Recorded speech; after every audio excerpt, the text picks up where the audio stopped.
Hey everyone. To hear the recent news about Rep. Steve King, you would think he's a card-carrying white supremacist. This is because everyone on the left labels him as such, just like they label anyone else who speaks out against their bigotry. However, Steve King is just the latest victim of the left's campaign to discriminate against anyone based on their traditional American values. Under civil rights law, this is known as national origin discrimination and violates U.S. law. I discussed this in detail in my prior video, YouTuber Law, AntiTrust, and Discrimination Against Americans. A link is in the description below.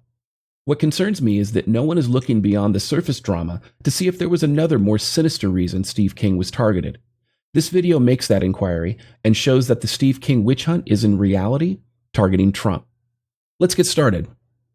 Breitbart reports, House GOP leaders to remove Steve King from committee assignments.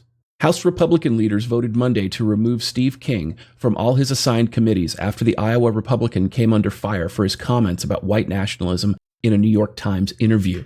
Now, Breitbart reports his response. They actually show that he tweeted a response in this letter right here. I'm going to actually look at that letter, and we're going to talk about that a little bit as well. And this is the letter here. King's statement regarding Leader McCarthy's decision. Leader McCarthy's decision to remove me from committees is a political decision that ignores the truth. The truth is as follows. One of my quotes in a New York Times story has been completely mischaracterized. Here's the context I believe accurately reflects my statement. In a 56-minute interview, we discussed the changing use of language in political discourse. We discussed the worn-out label of racist, and my observation that other slanderous labels have been increasingly assigned to conservatives by the left, who injected into our current political dialogue such terms as Nazi, fascist, white nationalist, white supremacist, Western civilization. How did that language become offensive? Why did I sit in classes teaching me about the merits of our history and our civilization, just to watch Western civilization become a derogatory term in political discourse today? Clearly, I was only referencing Western civilization classes. No one ever sat in class listening to the merits of white nationalism and white supremacy. When I used the word that, it was in reference only to Western civilization and not to any previously stated evil ideology, all of which I have denounced. My record as a vocal advocate for Western civilization is nearly as full as my record in defense of freedom of speech. Ultimately, I told him, you have to do what you have to do, and I will do what I have to do. I will continue to point out the truth and work with all the vigor that I have to represent the 4th District Iowans for at least the next 2 years. And Steve King is absolutely correct.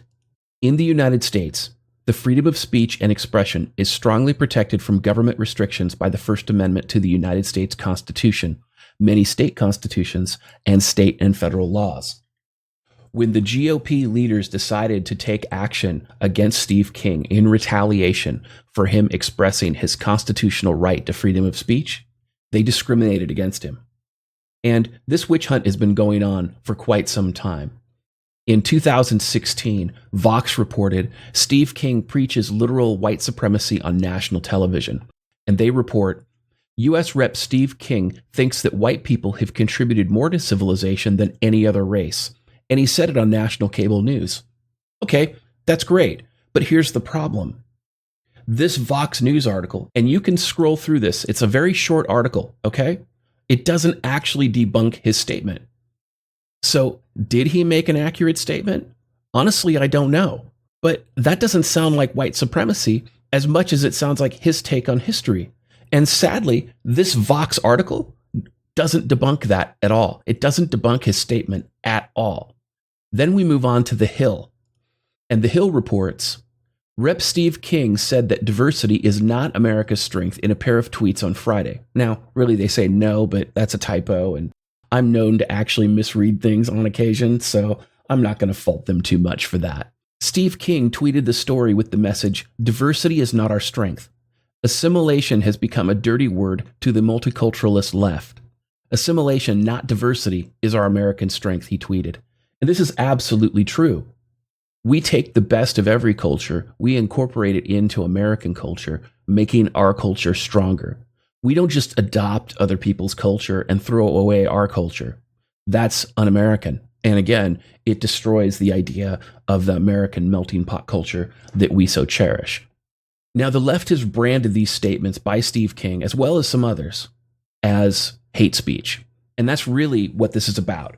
These people are targeting an elected official of the United States government for hate speech, even though there is no hate speech exception to the United States Constitution, and the United States Supreme Court has repeatedly ruled on this. However, that doesn't stop the left or rhinos on the right from targeting Steve King.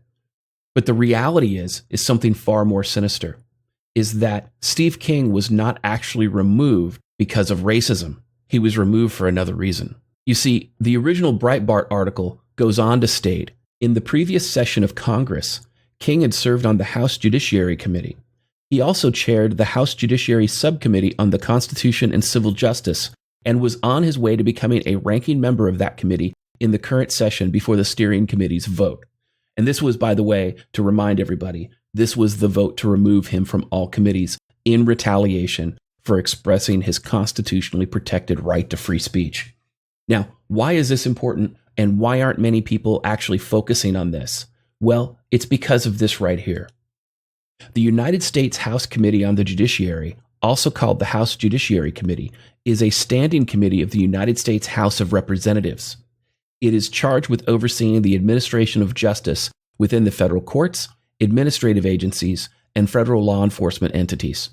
The House Judiciary Committee is also the committee responsible for impeachments of federal officials. So what's the takeaway here? Well, the takeaway is that leftists in the House want to impeach Trump, but in order for them to do that, they have to have the buy-in of the House Judiciary Committee. And as long as Steve King is on that committee, he stands in the way of their witch hunt of President Trump. As you can see, Steve King wasn't removed from his committee assignments because he was a racist. He was removed because he's a member of the House Judiciary Committee, which is the committee responsible for investigating the president should the left desire to move forward with its impeachment threats. With Steve King on the Judiciary Committee, the left's witch hunt of President Donald Trump will fail because Steve King will call out the left's bigotry for what it is. Steve King was also removed from his committee assignments because he opposes globalism, illegal immigration, and immigrants who refuse to assimilate into American culture. Just as concerning is the fact that the GOP is infested with a large number of never-Trumpers and rhinos who are completely invested in destroying Trump because he opposes their globalist agenda. And remember, globalism is just communism rebranded. Make no mistake, Steve King's removal is part of a soft coup to overthrow the United States and the Constitution on which it stands. And the GOP cosplay politicians who retaliated against Steve King for exercising his constitutional rights to free speech are as un-American as the leftists they pretend to oppose. I'm DDJ, and this has been your dose of misandry today.